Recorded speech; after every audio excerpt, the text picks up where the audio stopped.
तो दोस्तों स्वागत है आपका हमारी इस नई वीडियो में। तो आज मैं आपको इस वीडियो में बताऊंगा कुछ ऐसे विशाल जानवरों के बारे में जो एक समय पर इस धरती पर राज करते थे, पर एक दिन कुछ ऐसा हुआ कि सभी जानवर मारे गए और आज हम केवल उन्हें एक्सटिंक्ट स्पीशीज के तौर पर पढ़ते हैं, जिनको आज हम डायनासोर के नाम से भी जानते हैं। हम इन चीजों को अलग अलग चैप्टर्स के माध्यम से जानेंगे कि ये धरती कैसे बनी, इस धरती पर ऐसे क्या चेंजेस आए, इन जानवरों का जन्म कैसे हुआ। Chapter 1 beginning of the earth. तो ये बात है कुछ जब हमारा सोलर सिस्टम इंटरस्टेलर के डस्ट और गैस पार्टिकल्स से इमर्ज होना स्टार्ट ही हुआ था। क्लाउड पार्टिकल्स एक घूमती हुई डिस्क में डहने लगे। वह इतने ज्यादा गर्म होते गए जब तक हाइड्रोजन हीलियम में कन्वर्ट ना हो जाए, और ऐसे ही हमारे सोलर सिस्टम में सन का जन्म हुआ और धरती भी अपने निर्माण के रास्ते पर थी। हमारे तारों के जन्म के बाद सारे पार्टिकल्स घूमती हुई डिस्क में सबसे दूर के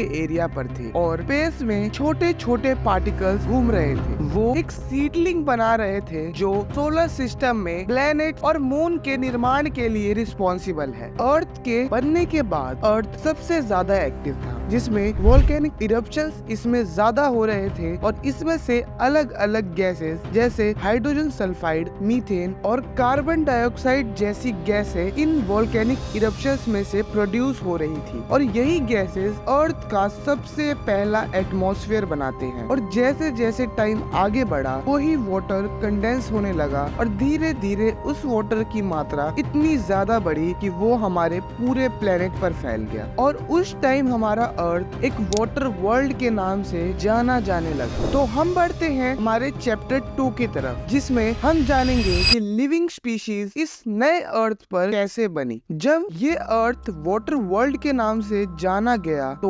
H2O नाम का इंग्रेडिएंट हमारे लिए सबसे एसेंशियल हो गया। सबसे पहला लिविंग वेल उसी मॉलिक्यूल से बना था। जितने भी माइक्रो ऑर्गेनिजम्स हैं वो पानी से ही जन्मे और पानी में ही उन्होंने अपनी स्पीशीज ग्रो करी। और अगर हम उस टाइम में आगे बढ़े तो देखा जाता है कि ये वाटर वर्ल्ड ज्यादा दिन तक नहीं रहा। धीरे धीरे इसी वाटर वर्ल्ड को जब एंशिएंट ओशन के नाम से जाना गया तो इसी एंशिएंट ओशन में कॉन्टिनेंट का जन्म हुआ, जिन्हें साइंटिस्ट वलबारा के नाम से बुलाते हैं। और जैसे जैसे ये कॉन्टिनेंट आपस में टकराने लगे तो एक सुपर कॉन्टिनेंट का जन्म हुआ, जिसे रोडिनिया के नाम से जाना जाता था। ये जब फॉर्म हुआ था जब अर्थ का एटमॉस्फेयर धीरे धीरे चेंज कर रहा था, और इसी चेंजिंग एटमॉस्फेयर के कारण नई स्पीशीज जन्म ले रही थी। वो एक एक्सप्लोजन मानी जाती है जिसे कैम्ब्रियन एक्सप्लोजन के नाम से जाना जाता है। यह एक्सप्लोजन ऐसा था जिसमें न्यू एनिमल्स इवॉल्व हो रहे थे। इस पीरियड में जो एनिमल्स इस टाइम पीरियड पर इवॉल्व हुए उन्हें काफी हार्ड बॉडी पार्ट जैसे शेल्स या फिर स्पाइंस के साथ जन्म लेना पड़ा। चैप्टर 3 में हम पढ़ेंगे कि अर्थ का पहला मास एक्सटिंक्शन कैसे हुआ। जैसे जैसे नए एनिमल्स इवॉल्व हो रहे थे अर्थ ने अपना पहला मास एक्सटिंक्शन इवेंट देखा, जिसमें ज्यादा से ज्यादातर लाइफ मारी गई और इसने फाउंडेशन बनाई काफी नई लाइफ्स की, जिसको आज हम इकोसिस्टम के नाम से जानते हैं, जो हमारे अर्थ पर एग्जिस्ट कर रहा है। और इसी दौरान पहले ट्री की ग्रोथ की शुरुआत हुई, और जैसे जैसे हमारे अर्थ पर फ्लोरा ग्रो कर रहे थे उसी प्रकार नए नए एनिमल्स की स्पीशीज भी हमारे अर्थ पर एडजस्ट करने लग गई। और इसके बाद ये स्पीशीज काफी टाइम तक रही, और कुछ 250 मिलियन ईयर पहले की बात है जब अर्थ ने अपना सेकेंड एक्सटिंक्शन फेस किया, जिसमें सारे के सारे फ्लोरा और फोना मारे गए, जो फिशरी से सबसे बड़ा एक्सटिंक्शन था, जिसको साइंटिस्ट द ग्रेट डाइंग के नाम से भी बुलाते हैं। तो अर्थ के सेकेंड मास एक्सटिंक्शन के बाद शुरुआत होती है क्रिटेशियस पीरियड की। हमारे चैप्टर 4 में जानेंगे the beginning of Cretaceous period. Earth ने नए नए इवोल्यूशंस फेस किए, नए नए स्पीशीज ने फिर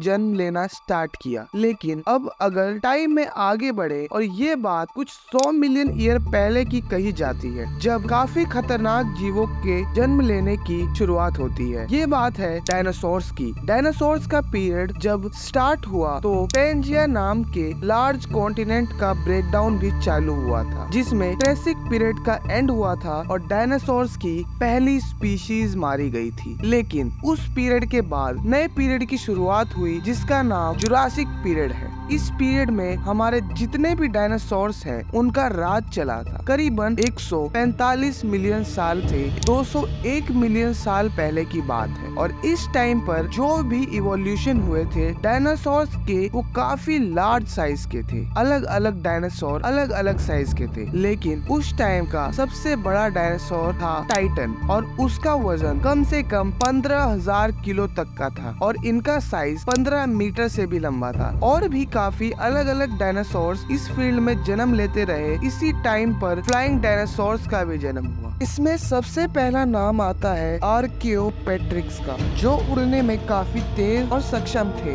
इसी तरह के अलग अलग स्पीशीज थे जो इस दौरान जन्म ले रहे थे। इसी के साथ जो पेंजिया नाम का सब कॉन्टिनेंट था वो डिवाइड हो रहा था अपने दो टुकड़ों में, जिसके बाद उन दोनों टुकड़ों को गोंडवाना लैंड और लोरेशिया के नाम से जाना जाता था। ये डायनासोर के लिए सबसे बढ़िया पीरियड था। इस पीरियड में ज्यादा से ज्यादा डायनासोर फ्लोरिश हो पा रहे थे और ज्यादा से ज्यादा डाइवर्सिटी दिख रही थी। और यही पीरियड डायनासोर्स के लिए सबसे लंबा पीरियड था। इस पीरियड का सबसे फेमस डायनासोर है टी-रेक्स, जिसे जुरासिक पार्क की फिल्मों में भी दिखाया गया है। और इसी पीरियड के बाद मेजर सब कॉन्टिनेंट के अलग अलग टुकड़े होने लगते हैं और ये टुकड़े जब आपस में असेंबल करते हैं तो ये आज के मैप का स्ट्रक्चर बनाते हैं। तो जैसे ही ये पीरियड अपने नरिशमेंट पे था, तब वो समय आता है जब डायनासोर एक्सटिंक्ट होना स्टार्ट करते हैं। चैप्टर 5 में आगे बढ़ते हुए जानते हैं इन डायनासोर का अंत कैसे हुआ। इस पीरियड में जितने भी डायनासोर थे वो काफी आराम से अपनी लाइफ का गुजारा कर रहे थे और आराम से इस अर्थ पर रह रहे थे। लेकिन एक दिन ऐसा आया जब इस पीरियड को भी खत्म होना था। ये बात है उसी पीरियड की जब एक बड़ा सा एस्टेरॉयड जिसका साइज 10 से 15 किलोमीटर लंबा था, वो तेजी से अर्थ के साथ टकराता है और जैसे ही वो अर्थ के एटमॉस्फेयर को हिट करता है और लैंड पर आने के बाद वो क्रेटेशियस पीरियड को भी खत्म कर देता है और डायनासोर एक्सटिंक्ट हो जाते हैं। जैसे कि साइंटिस्ट का मानना है कि उस टाइम पर एस्टेरॉयड की स्पीड कम से कम 30 किलोमीटर पर सेकंड की थी। स्पेसिफिकली अगर साइंटिस्ट का कहा जाए तो